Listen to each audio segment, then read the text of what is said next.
si ay ugu baxsato ninkeeda caburiyay naagtan ayaa wacaysa ninkeeda kadibna sawir ay iska qaadaysaa sawirada ayaan u diraysaa iyadoo iska dhigayso dambiile afduubay naagta waxayna ku aflagaadeynaysaa naagtiisa in weligiis taaban oo nin raga jira oo ahayn hadalkaas ayaa ninkeeda ka xanaajinaya Hunju intayna furiin ka dalbana dabeecadiisa ayaa isbedelayso 3 sano ka hor Hunju waxay guursatay jaceylkeedii ugu horeeyay iyadoo ku faraxsan si walba ahaatee waxa lagu qasbayaa kontaraad ayna ku qanacsanin inay saxiixdo waxaana ku qoran inay sheegi karin inay tahay xaaska Baek Sanyong furiin ay ka dalba karin arooskan wuxuu ahaa aroos siyaasadeedsan halka Hunju ay hadli karin kadibna nolosheeda ayaa ciriiri gashay gabadhan waxayna sidoo kale dhibaato kala kulantay sodod oo ku qasabtay inay shaqadeeda casisho hatta hooyadeed uma roonaan oo aad ay isaga fogeysay Hunju si walba dhibaato isaga jirtay maalmaha kamid ah ayaa gaarigeeda kontaroolka loo qabtay maadaama gaarigeeda kombiyuutarati ahaa loo kontaroolka gaariga dham ayaa lumisay oo si automatic ayaa loo maamulayay ugu dambeynna gaarigu u istaagay kadibna gaari weyn ayaa xaggeeda soo aaday inuu ku dhacay camal kadibna uu ku wareegsanaya intaan argagax ka soo laaban nin ayaa meesha ka soo baxayo dhar madow gashan kaas oo isku laabayo mobilkii uu ka xukumayay gaariga kadibna dhankeeda ayuu soo aadaya gaariga ayuu furayo oo soo galaya dhanka kale Baek Sanyong oo shaqadiisa iska sii wato ayaa telefoon laga soo wacaya waxaana soo wacay number dibadda kadibna wuxuu u sheegayaa inuu xaaskiisa ka takhalusayo asagana wuxuu u maleynayaa barankii kadibna telefoonka ayuu ku daminayaa laakiin shaqi ayaa galayo si uu u hubiyo wuxuu wacayaa sodohdiisa wuxuuna weydiinayaa gabadha inay xaalkeeda wanaagsan yahay xaafadda joogto kadibna wax dhibaato ma jira ayay u sheegaysaa sida ayuu ku dagayaa isla markaasna telefoonka ayaa ku soo celinayo maadaama Baek Sanyong arrimaha xaaskiisa ay u qarsoonayeen ma aaminsano in waxaan ay run yihiin kadibna afduubihii ayaa u sheegaya inuu doonayo lacag madax furasho ah laakiin Baek Sanyong ayaa ku dhahay kuma siinayo taasoo afduubihii ka xanaajinaysa wuxuuna bilaabayaa Hunju inuu ciqaabo gaariga dhexdiisana uu ku ciqaabo hatta qorteeda ayuu mid ugu sarayaa Baek Sanyong markaan wicitaanka ay ku adkeenayo uu kama qabanayo Hunju markaan waxay xaqsatay inay cidna u maqnayn waa cidna ima maqna ceelna ima qodna Baek Sanyong arrinta kaftan ka dhigtay ayaa ku dhahay markaa disha ayaa meedkeeda ka soo doonanaya Hunju markaan wadhima rabtay isleedahay kadibna kula dhintay ninkan ay isleedahay kadibna shil raay ku dhageysa laakiin markaan waxaan arkaynaa Hunju inay waxba gaarin gurigeeda inay ku soo laabatay dhaawacna iska daaweynayso ashayeen ninkeeda u diyaarinaysa laakiin ninkeeda markuu u sheegay wicitaanka la soo wacay way dhageysanaysaa oo ma jawaabayso isla markaasna hooyadeed ayaa soo wacaysa waxayna ku canaanaysaa inay daawo qaadanin ilaa hadan ay uur qaadin Hunju ayaana telefoonka ku daminaysa maadaama dhibka weyn ay ku dhex jirto cid la qaybsanaysa inay jirin maalintii xigta Hunju saaxiibkeeda ayay waxay la soo raacaysaa xaflad iyadoo ambassadorka xaaskiisa hadalka tilmaan ugu fasirayso maadaama kooxda dheer ay xiran tahay lugaha ay ka dhaawaceen waxayna ninkeeda u weydiisanaysaa inay waqti hore ay ka tagto xafladda laakiin Baek Sanyong ayaa ku canaanaya inay dhameystiri karin haddii hal hawl taasoo Hunju ka xanaajinayso kadibna way ka tagaysaa goobtii Baek Sanyong intuu xaaladda qiimeyn ayaa isla markii telefoon u soo dhacayo waan isla telefoonkii hore looga soo wacay Baek Sanyong markaan wuxuu bilaabayaa inuu dadaansado afduubaha laakiin afduubaha ayaa kaga naxsanaya oo dhahayo hadda ayaan garabkaada istaagsanay waxaan rabana kuu sameey karay waxaan u tilmaamayaa dharka xiran yahay iyo goobta u istaagsan yahay taasoo Baek Sanyong ka yaabinayso kana argagaxayo kadibna nin telefoonka hadlaya warkaya ninkaas ayuu ka shakinaya uuna ka daba raacayaa telefoonka ayuu ninka ka dafayaa kadibna wuxuu ogaanayaa inuu qaldan yahay oo isfahan darri ka jirto meesha asigoo u cabsanayo xaaskiisa ammaankeeda ayuu soo raadinaya oo soo cararaya inkastoo weligiis cidna uu sheegin xaaskiisa qofkay tahay wuxuu isleeyahay ninkan waabsi ayuu wadaa laakiin afduubi ayaa ka yaabsanaya oo magaca Hunju ayuu sheegayaa wuxuuna u kale u sheegayaa saaxiibtiis hore halna ilkiyan oo ka carartay intoona guursan Hunju intuu guursanna taas ayaa qorshihiisa ahaa inuu guursado markaan talada faraha way ka baxday Baek Sanyong wuxuu ku qasbanaaday afduubaha wax walba ku amro inuu yeelo si walba arrinta ahaatay Baek lama socdo wax telefoonka u kala hadlay isla xaaskiisa inay tahay Hunju taasoo ka doonaysa xaaskiisa inuu ka tago kadibna uu soo laabsado naagtii hore uu guursan rabay maadaama guurkan idin dhib ay waragto markii Hunju la afduubtay ninkeedana oo la soo hadli waayay ayay xanaaq dartiis hore u hadashay markay go'aansatay afduubaha in isla dhintaana way ka badbaaday halka afduubihii oo gaariga gadaalka fadhiya xaaladiisa ay caadi ahayn maadaama nolosha ay ku jirto aad ay u dhabsatay markaa waxay go'aansatay inay wax iska celiso waxayna qaadanaysaa telefoonka ka dhacay afduubaha waxayna xasuusatay markii uu afduubaha hore u dhahay telefoonkan kaliya inuu wici karo Baek Sanyong cid kale uu wici karin codka qofkana uu bedelayo 10 daqiiqo aan la soo raadi karin meesha joogo qofka waxayna go'aansatay ninkeeda inay ugu handido inuu iyada ka tago haddii uuna sameeyna doorashada aabiis uu doonayo inay ka qasi doonto ayadoo afduubihii iska dhigayso ninkeeda aad ugu xanaaqaya hadallada ay isticmaalayso kadibna suulida ayay kasoo baxaysaa waxayna arkaysaa ninkeeda oo meesha taagsan oo xanaaqsan wayna ka cabsanaysaa inuu ku fahmo arrinta ayadoo ka dhuumays dhays ayaa Beeg Sayan arkaya una soo daba raacaya isagoo la hadlin ayuu gacanta ka qabanaya kadibna uu jiidaya meel luuq ayuu la gelayaa wuxuuna fiirinayaa dhaawaca qorteeda ku yaalo halkaas ayuu Beeg Sayan wuxuu ku xaqaaqsanayaa maalin ka hor in naagtiisa la afduubay wicitaanka la soo wacana sax u ahaa Han Hee-juna markaa way nacsantaa waxay u malaysaa inuu arrinta lagu fahmay ilaa su'aal uu ka weydiiyo afduubkii la afduubay taasoo niyadeeda jidejisay Beeg Sayanna markaa wuxuu xaqsaday afduubihii wuxuu sheegay inay dhab ahayeen wuxuuna aad ugu qaylinayaa xaaskiisa sababtay ugu qarisa arrin sidaan dham weyn oo khatarsan u ah kadibna awaamir ayuu siinaya wuuna ka tagayaa Han Hee-juna waxay ka walwalsan tahay wicitaanka ay wacday ninkan inuu ku fahmo kadibna koolka ay duubtay ayay dhegaysanaysaa waxayna halkaa ka dareemaysaa inuu xanaaqsan yahay Beeg Sayan waxayna soo xasuusanaysaa qaabka uu dhaqmay oo sida xoogga u soo jiiday laakiin waxba ma aragto laga yaabay weli inay jeceshahay isla markii maqasho dhawaqa albaabka oo la soo galayo isla markii taleefka ay qaranaysaa Beeg Sayan markuu soo galo wuxuu weydiisanayaa furihiisa wuxuuna soo xasuusanayaa furaha boorsadeeda inuu ku jiro uuna aadaya kadibna iyada ay ka cararayso way ka soo qabanaysaa iyadoo ka cabsanayso inuu taleefka ku arko meesha furihiisa ayna sidaa ku siinaysaa Beeg Sayan baakinka ayuu imaanaya gaariga ayuu furaha ku furaya kadibna wuxuu halkaa ka fiirinayaa wax cadayna meesha looga tagay halka Han Hee-juna ay soo xasuusanayso dash kaamirada waxay duubtay in ka cabsanayso inuu wax ka ogaado isla markaasna baakinka ay soo cararaysaa si ay ugu joojiso kaamirada waxay duubtay arko laakiin asiga ayaa su'aal weydiinaya wuxuu leeyahay sidee gaarigan u soo wada adigoo xaalad noocaas soo martay waxayna u sheegaysaa gaarigan la soo jiiday kadibna wuxuu weydiinayaa sababta ay kaamirada gaariga wax u duubi weysay markaasna Han Hee-juna waa laga fuqayaa ayada uma ogeyn kaamirada inay wax duubtay in kale intay wada hadlayeen ayaa moota xawaare zaa'id ku socota xaggooda soo aadayso kadibna Beeg Sayan ayaa gabadha qabanaya uuna jiidaya xaaskiisa si uu u badbaadiyo isla markaasna mootada ninkii wada ayuu ku qaylinayaa wuxuuna ku leeyahay taxadir kuwad mootada ninkan raaligelinaya bixinaya wana iska baxaya kadibna waxay ogaanayaan inay zaa'id isugu dhawaadeen wayna kala sikanayaan Beeg Sayan markaan Han Hee-juna wuxuu ku leeyahay shaqada iska jooji laakiin Han Hee-juna ayaa taleefkeed ku qoraysay inay shaqada iska joojisay inay doonaynin Beeg Sayan ayaa ku dhahay haddii shaqadeeda sii wadanaysa kadib waa in anigu ku heliya maxaa yeelay khatar ayaa ku jirta noloshaada wayna ka aqbalaysaa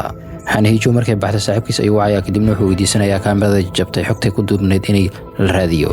oo recover lagu sameeyo kadibna hooyadiisa inuu soo boqdo ayuu aadayaa hooyadiisana waxay u sheegaysaa Han Hee-juna inay shaqada iska joojiso inta doorashada lagu jiro waxayna kale ku leedahay guurkan waxaan jeclaan lahaa in la kansalo sidiisaba Beeg Sayan ayaana ku dhahayo Jayan haddii uu aabbahay sir badan u qarin lahayn aabbahay kuma qasbi lahayn ninkaas gabadhiisa inaan guursado isla markaas ayaa taleefkii la soo wacaya taleefkana wuxuu u malaynayaa inuu soo wacayo afduubihii hooyadiisna cashara ay sii jirtay kuma jirin cashara noocaana oo ah sida loola tacaamulo afduuban sidaan ku wareerinaya ninkan maalintii xigta saaxiibkiisa oo u dartay kaamirada inuu soo caddeeyo ayaa wacayo kadibna wuxuu u sheegayaa inuu wax saas ayna helin oo kaamirada inuu duuban waxyaabo la tixraaci karo oo fiican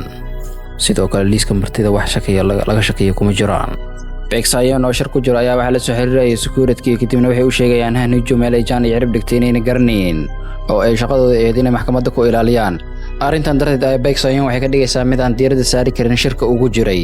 balse nasiib wanaag security ayaa dib u soo xiriirayay waxayna u sheegayaan Han Hee-juna inay heleen iyadoo la kulmaysaneen ninkana waa nin saxaab ay ahaayeen 3 sano ka hor xiriirkana ay u guuysay 3 sano ka hor markay guursatay ninkana si lama filaan ayuu maxkamadda ku yimid asigoo marqaati ah sidaas ayuuna kula kulmay Han Hee-juna waxaana halkan nooga cad inuu ninkan aad u jeclaa gabadhan maadaama uu bartay luqadda dhagoolaha ay ku wada xiriiraan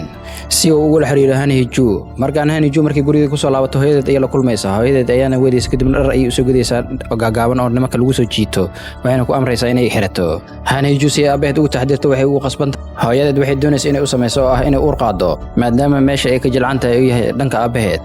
Han Hee-juna markaan way soo qabaysanaysaa kadibna dharkii hooyadeed u keentay ay soo xiranaysaa telefoonka afduubaha ayay soo qaadanaysaa kadibna Beeg Sayan ayay wacaysaa sheekadeeda ayay meesha kasii wadanaysaa kadibna sawir ayay u diraysaa iyadoo is adkaynayso Beeg Sayan sawirka ayuu ku weerarayaa ilaa Han Hee-juna ay ka weydiiso sababta uu garan laayahay xaaskiisa cajarkeeda barta ku taalo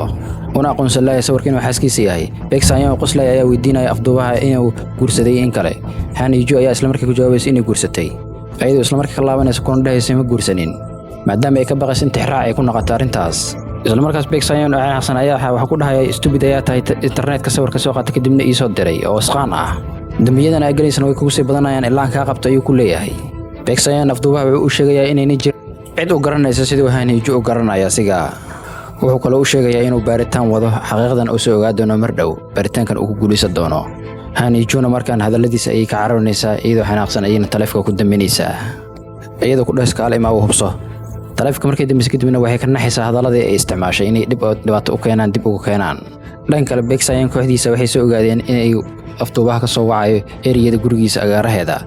Bex ayaan dhahay afduubaha inuu xasla yahay amba dhawaanaha ay kala tageen xogtana taa lagu daro.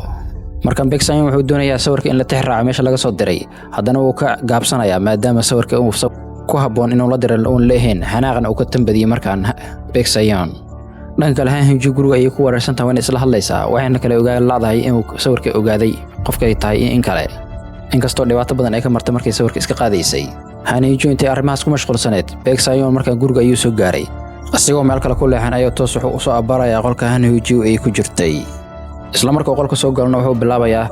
bustadii inuu ka jiido Han Hee-joo iyadoo hoos dhanka kale ay ka haysatay iyadana ku dhigan tahay ayna ogolaan inuu bustada ka qaado. laakiin markaan Bex xoogiisa dham ayuu adeegsanaya kadibna xoog ayuu soo jiidayaa taasoo kalifaysa inuu ka kordhaco iyada.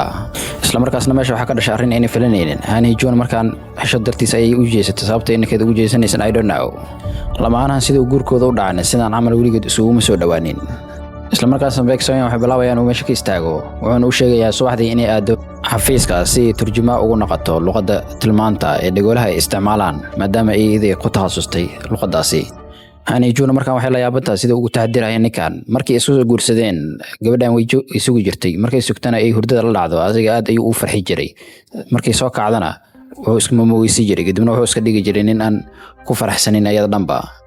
halka iyada ay arrimahaas u samey jirtay inay raacdo awaamirta hooyadeed kaliya kana soo baxday waajibaadka lamaanaha ay isku leeyihiin. Bex markuu baxay Han Hee-joo maskaxdeeda waxa ku soo laabanaya dhacdadii dhacday, waxayna is weydiinaysaa sababta uu ajirkeed u fiiri waayay una hubi waayay inay bar ku taalay in kale. laakiin waxay ku faraxsantahay inuu ka shakin weli.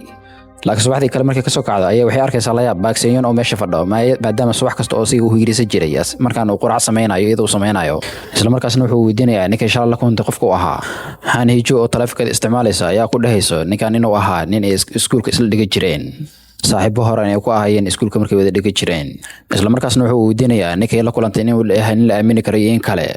wajigiisana waxaa ka muuqdo inuu aad ugu xanaaqsan yahay jawaabta ay siisay iyo ninkan inay saaxiibo ahaayeen iyo in la kulantaba. isla markaasna qoladii wax u baaraysa ayaa message u soo dirayaan, waxayna u sheegayaan codka la duubay inay waxyaabo ka ogaadeen. markuu guriga sii baxayaan wuxuu ku leeyahay Han Hee-joo cuntadaada dhammaystir oo si tartiib u cun. subaxdii xigtay Han Hee-joo waxay booqanaysaa aabaheed oo isbitaalka joogay kaasoo la xanuunsan cudurka maskaxda. wax walbana wuu hilmaamay, kaliya wuxuu xasuustaa gabadhiisa inay jecleed inay noqoto heesaa, waana sababta uu ogolaaday inay gabadhiisa hooyadeed ay qaadato maadaama uu arrimaheeda inuu filashato uu doonayay. halka hooyadeedna gabadhan danaheeda khaaska ay ku fushatay ninkaana ay ku dartay ay doonayn. marka waa 10 habeenimo. Bex wuxuu sugayaa afduubihii inuu soo waco. markaan waxaan arkaynaa asigoo fiirinayo fiidiyoogii laga kaamirada duubtay oo afduubihii u galay gabadha baawrkeeda. Bex saaxiibkiisa wariyaha oo arrimahan analyze gareeya ayaa wuxuu u sheegayaa in uu yahay nin oo saaxiibtiisa ay isdagaaleen ayna ku qasabtay inay kala tagaan. problemyada noocaas inay ku furan yihiin. isla markaas taleefka ayaa u soo dhacay. taleefka markuu ka qabtana wuxuu u sheegayaa inuu 5 daqiiqo u sugo maadaama uu doonayo inuu ciqaab ugu dhigo. markaan Bex wuxuu go'aansaday inuu la xifaartamo afduubaha maadaama wax soo wacay xaaskiisa kaliya ay tahay asigana uu ka warqabin. Han Hee-joo markaan way isku dayaysaa inay sii wacdo laakiin waa laga qabadiida. kadibna waxay ku qasbanaysaa 5 daqiiqo inay sugto. markii taleefka uu u dhaco waxay la noqonaysaa Bex inuu geeskeeda fadho kadibna uu u sheegayo sidaan inay amarkiisa u yeesho mar walba una adeecdo. isla markaas qarax weyn ay dhacay oo kalifay taleefka inuu qadka ka baxo. isla markaasna waxay isku dayaysaa inay ku celiso laakiin taleefkiisa wuu dansan yahay oo ma u galayo. isla markaasna Han Hee-joo waxay dareemaysaa inay wax qaldan yihiin, waxayna u cararaysaa guriga markay tagtaan way eegaysaa kadibna qof ayay weynaysaa oo meel ayay iska fadhiisanaysaa ayadoo walwalsan. Han Hee-joo kursigii ayay ku ridaysaa ilaa subaxdii markay ka soo kacdeen waxay arkaysaa newska oo laga sheegayo qarax weyn inuu ku dhacay dhismihii ninkeeda uu ka shaqaynayay kaasoo dhibaato weyn geystay. sidoo kale waxay halka ka ogaanaysaa taleefankeeda in la duubay kadibna lagu qalday inay qofka soo wacaysa ay tahay qof argagixisa sidaan loo record gareeyay iyadoo taas walwal gooniya ku sii kushubtay gabadhan. isla markaas Bex ayaa albaabka ka soo furay kadibna soo galay asigoo dhiig iyo bus ka buuxday jirkiisa. agteeda ayuu soo rogsanayaa kadibna intuu qabtay ayuu miiska saarayaa kadibna wuxuu ku leeyahay cadeen ayaa dhankaad iga soo jirtay si arrintan u xalliyo waa inaad marka ay caawisaa. inkastoo Bex qarax aad u weyn oo markaan ka soo badbaaday oo gurigiisana uu ku soo laabtay xaskiisa ayuu intuu qabtay ayuu sariirta ku tuurayaa markaan. isla markaasna wuxuu weydiinayaa afduubay inay iyada garanayso qof ay ka shaqaysan tahay uu jiro. laakiin markay u sheegto inay waxba ka ogeyn arrintaasi qof ay ka shakaysantaan u jirin aad ayuu si xanaaqayaa wuxuuna weydiinayaa sababta afduubaha naagtan si fiican uu u yaqaano wuxuuna markaan rabaa inuu hubiyo ajarkeeda bartay inay ku taalay in kale markuu ku dhawaado inuu ogaado ayay kala tuuraysaa kadibna waxay weydiinaysaa waxa afduubaha nolosheeda uu ka garanayo oo asiga u sheegay iyo wuxuu qabanayay waxayna ku leedahay aniga waa la afduubtay adigana waa lagu soo weeraray oo khatar ayaa gashay arrintan halkay u socotaa oo ma ii sheegtay sidee wax u jiraan ayadoo markaan u malayso inay iska leexinayso waxna fahansiinayso si uu dhan kale u jeediso arrinta isla markaas ayaa taleefan u soo dhacay taleefkaasoo ka caawinayo in su'aalaha ay ka joogsadaan Han Hee-joo Baek Sang-yeon caawihiisa ayaa u sheegayo inay booliiska u sheegeen dhowr weerar oo noocaan inay dhaheen maalmihii la soo dhaafay Baek Sang-yeon ayaa dhahay weerarkan lagu soo qaado haba ahaado mid qorshaysan amba yuu noqon mid qorshaysan laakiin maalinka marka weerarka u dhacay aniga afduubaha ayaan la hadlayay marka waxaa laga yaabaa qof kale oo la shaqeynaya afduubka inuu weerarkan geystay sida ayaan ugu shakaysanayay ku leeyahay caawihiisa xogaha ayeen markay isdhaafsadaana waxay halka ka ogaanayaan qof u dhow inuu weerarkan geystay arrimaha weerarkan la xiriira fiidiyowga ku saabsanna waxay u sheegayaan in la dhidgareeyay fiidiyowga booliiska halka Han Hee-joo banaankeeda tagneed ayna dhageysanaysa waxay ku hadlayaan Baek Sang-yeon markaa qolka ayuu ku soo baxaya kadibna xaaskiisa ayuu weydiinayaa Han Hee-joo inay taleefkeeda keento uuna hubiyo inay taleefkeeda la hakin gareeyay in kale iyadoo ka xunayeen oo ogolaanaysa markaasna wuxuu arkayaa qarshadii dhulka tiilay kadibna wuxuu bilaabayaa inuu ka soo gurbiyo wuxuuna u sheegayaa inay iska taxadirto gacanteeda iyo ka taxadirto dhibaato u keeni karta arrintan qarshahan wuxuuna u sheegayaa inay iska taxadirto isla markaasna taleefka ayuu ka qaadayaa wuxuuna u sheegayaa dharka inuu isku bedelayo kadibna uu diinayo shaqadiisana uu ku laabanayo halka Han Hee-joo walwal uu bilaabanayo iyadana isla markaas afduubihi ayaa bis u soo dhacayo una sheegayo inuu kaligiis go'aan gaarin message-kan waxa u soo diray qof ay ugu qoran tahay macalinka dhanka kale Baek Sang-yeon oo xafiiskiisa ku joogo oo naagtiisa mobilkeeda ayaa message u soo dhacayo maadaama Baek Sang-yeon uu ka masirsan yahay ninkay la kulantay Han Hee-joo markaan wuxuu bilaabayaa inuu message-yadii furo kadibna uu fiiriyo dhammaan message-yadii iyo waxyaabihii ay isdhaafsadeen hadalladii isdhaafsadeen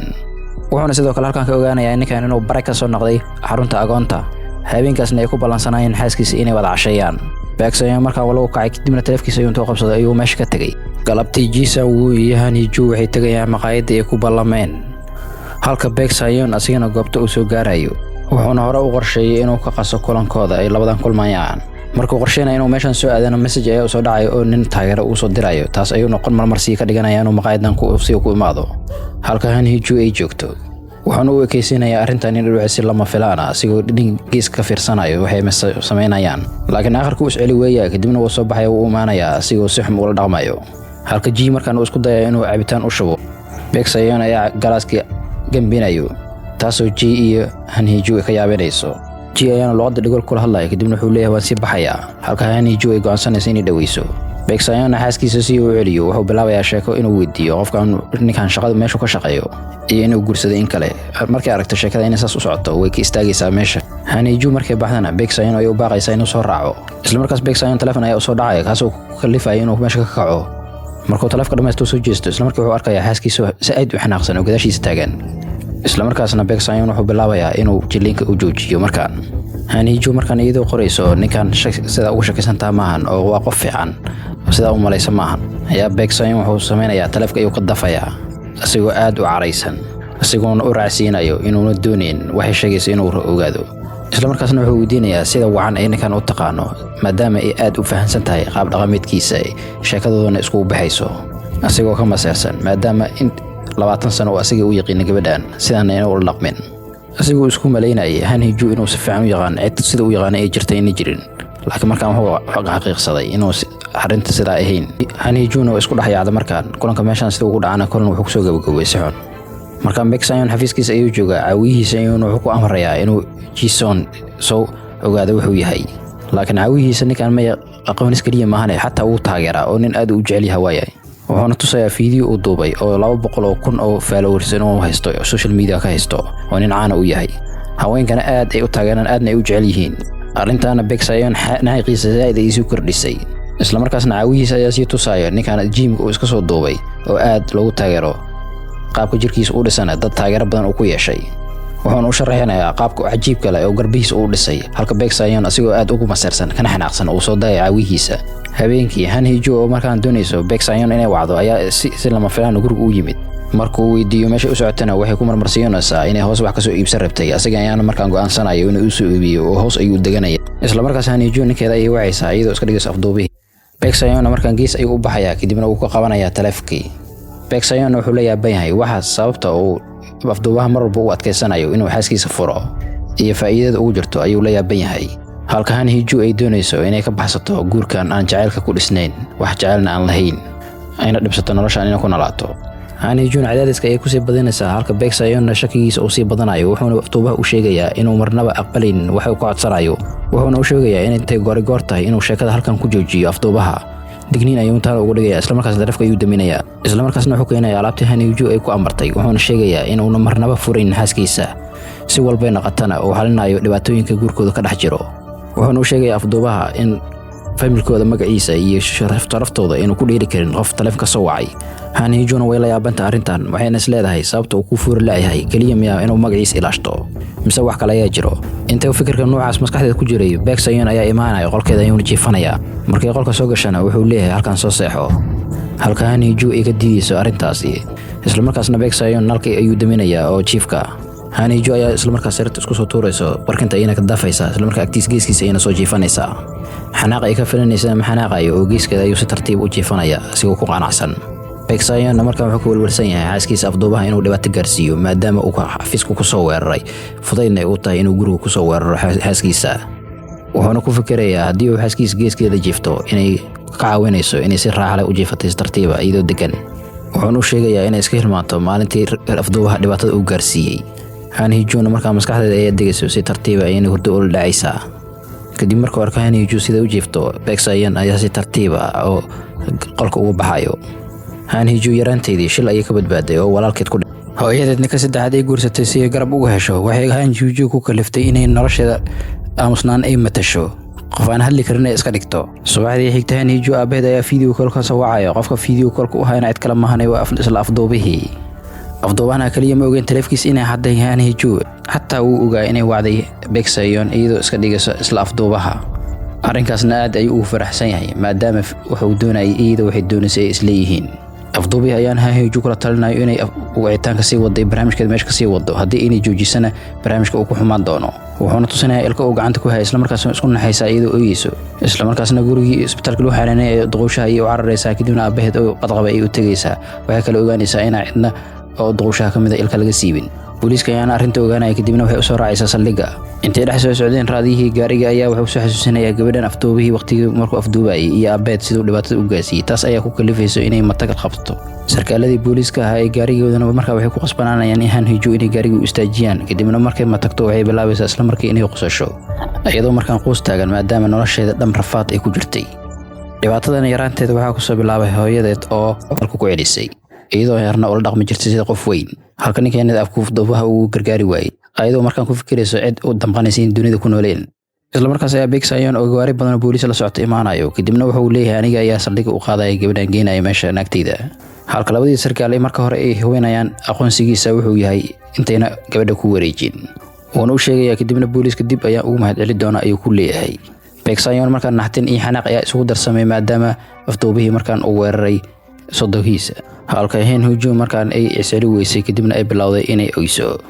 Beegsayoon markaan farxad iyo yaab ayaa isugu darsamay, kadibna si tartiib ah ayuu maradiisa ugu dhiibaya istiraashada, wuxuuna ku leeyahay ooyinta ku qurux badan ay joojiyay ooyinta. Beegsayoon uu ku faraxsan yahay inay agtiisa ku muujiso dareenkeeda, wuxuuna ku leeyahay waa la ogeeyaa marka loo baahan yahay ooyinta. isla markaas hotel aan caadihin ayuu geynayaa, kadibna wuxuu weydiinayaa meel maanta maalinta waxay tahay. isla markay qolkeeda galaan wuxuu bilaabayaa inuu ka hadlo arrimihii dhacay baryahan la soo dhaafay, sida afduubideeda iyo aabaheeda target laga dhigtay iyo sababaha daba dhigay afduubahan. inkastoo ayaga weli booliiska inay ka dalban in la baaray arrimahan afduubaha, laakiin wuxuu sheegayaa in lagu qasban yahay mar dhow in baaritaanka la bilaabo, wax kastana ay dhici karaan. wuxuuna u sheegayaa Han Hee-ju booliiska markay bilaabaan baaritaankooda inay kow iyada ka bilaabi doonaan, haddii ay wax qarsan ay jiraan inay hadda u sheegta ay tahay. Han Hee-juna markaa uma jawaabayso oo shib ayay ka leedahay, halka Beegsayoon uu ku leeyahay kuma qasbayo aniga inaan ii jawaabdo. waan xushmaynayaa xiriirkeena maadaama xiriirkooda uu ku dhisnay in aan la isku mashquulin. isla markaasna gambaleelka ayaa loo soo yeerinayaa, waxaa loona keenayaa dalabkii oo Beegsayoon hore u dalbaday inta uu qolka soo gelin ka hor. maadaama uu ogyahay gabadhan xaaskiisa inay maanta oo dhan ay waxna cunin, wuxuu u dalbay raashin jilicsan iyo qudaar. inkastoo cunnada ay tahay cunno lamaan loogu talagalay, laakiin Beegsayoon wuu baxayaa oo wuxuu aadayaa maqaayad uu ku caanisuunaa. aabihiis ayaana meesha ku sugaya. aabihiisu qorshe ayuu wataa inuu sumcadda wiilkiisa uu ku samaysta ganacsiga una isticmaalo ololihiisa doorashada ee gaarka u ah.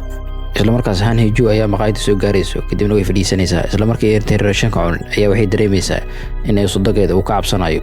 inuu doorashada lumiyo, uuna doonayo inuu isticmaalo gabadhiisa weynta, laakiin uu doonayo inuu isticmaalo gabadhan maskiinta oo uu malayo inay dhagol tahay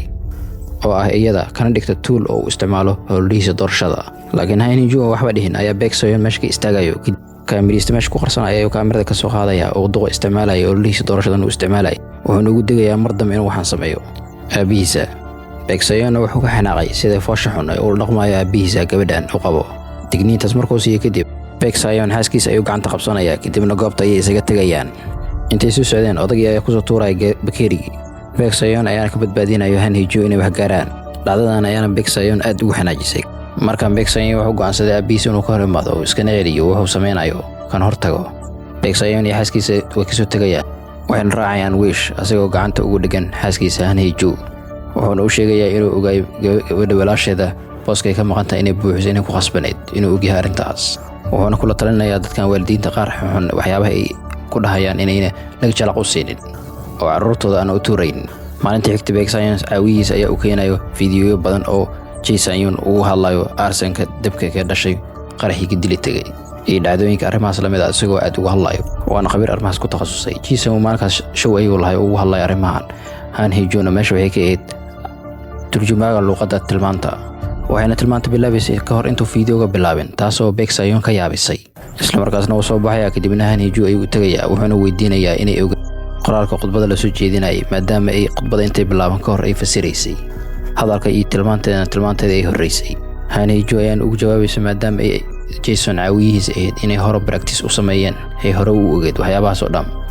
horena ay ugu tababar takhasus inay u haysato maadaama qofka isla markuu hadlay hore ka ogaa karto horena ay ka fasirayso. isla markaasna Baek Seo-yeon mawduuca dhan ayuu bedelayaa kadibna su-aasha ayuu wuxuu u bedelayaa Han Hee-ju ayuu weydiinayaa inay hadli karto iyo in kale, taasoo dadka meesha fadhiya dhammaan ay ka yaabayaan su-aashaasi. mid ka mid ayaan dhahay shuruudda shaqada lagu qabanayo ma ahayn qofka inuu xanuunsan yahay xanuun shakhsi u qabo, ee waxay ahayd inuu wax fasiri karo calaamadda tilmaantana uu samayn karo. gabadhana way samaysay ee maxaa ku haysata ayuu leeyahay, taasoo fursad siisa Han Hee-ju. Baek Seo-yeon wuxuu soo baxaya asiguu jarayhayo xanaaq dartiisa, wuxuuna ka fikirayaa ilaa intay ay jiritaanka sii wadi kartaa xaaskaada. wuxuuna halkan ka fahmay sababta xaaskiisa ay ugu kalsooneyd inay ka guulaysanayso kuwa kale la tartamayay. maalin kadib Jin ayaa waxay u dabaaldegayaan sanad guuradoodii. Han Hee-juna meesha kama hooseeya qaybgelin gabadha Heer Hong ugu da'da yar maadaama hooyadeed ay qol gooniya gashatay, kadibna si ay u weydiiso sababta ay iyada ogeen aabaheed ay qol kale u geysay. waxayna ku handadaysaa inay lacagta ka bixi doonin haddii mar labaad ayna la tashanin. kadibna jawaabta intayna siin ayay waxay usoo tuuraysaa maro, waxayna ku leedahay waa inaa xirataa, haddii aadan xirinna sheekadu way xumaanaysaa, waa inaa soo jiidasha yeelataa ayay ku leedahay. markaan waxaan arkaynaa laba naagood oo meesha make-upka ku tashanayaan kadibna xamanayaan Han Hee-ju kuna dhahayaan siday u maqnaanaysaa iyadoo xaaskii Baek Seo-yeon dhacda noocan ugu maqnaanaysaa halka gabadha kale ay joogto dhacdadan. markay baxaan waxaan arkaynaa Han Hee-ju inay wax walba dhahayn ay maqlaysay, wayna ka xumaanaysaa kadibna bannaanka ay iska soo aadaysaa si ay u leersato. isla markaasna Baek Seo-yeon ayaa waxay saydo afduubi iska dhigayso, kadibna waxay weydiinaysaa sababta uu ku jeclaaday xaas aan waxba hadli karin, waxbana aan u ahayn, waxay u qaban kartaa aanay jirin, uguna doorto walaasheed. laakiin Baek Seo-yeon ayaa si la yaab lagu jawaabaya su-aasheeda, kadibna wuxuu ku leeyahay xaaskayga maaha qof umi ah ee waxa weeye qof caqli badan, meelna ka soo bixi karto. kadibna wuxuu ku leeyahay sababta ayaan kuu sheegayaa, waxaan soo maray ayuu ku leeyahay waqti aad u xun oo dadka ila jooga aan aad u dhibsan jiray, noloshaasna uu arkaya nolol aad u khariban. keliya qofka iga soo bixisa noloshaas oo aad farxad ii gelisay waa Han Hee-ju ayuu leeyahay. farxad ayayna qalbigay gelisay. wuxuuna ugu darayaa mar alaala markaa Han Hee-ju agteeda joogo waxaan dareemaa deganaan iyo jawi degan ayuu ku leeyahay. isla markaasna wiishka ayaa joogsanaya, eridda bannaanka ayaan u furmay. Han Hee-juna markaa waxay arkaysaa Baek Seo-yeon oo garab saarkeeda hayo horteeda taagan, labadooda taleefon ayaa dhigaha u saaran waan isdayayaan. Baek Seo-yeonna markaan lama yaabano Han Hee-ju inuu tahay qof aan la fahmi karin, ee wuxuu la yaaban yahay inuu ogaaday inay hadli karto. fadlan halka haddaan la soo gaartay subscribe noo saar si aad qaybta labaad ula socoto. haddaan ugu cusub tahay haddaan hor nala joogtaan laagtii sheertii kommentiga naga hilmaamin lana soco qaybta labaad. waa inoo kulan dambe asxaabta.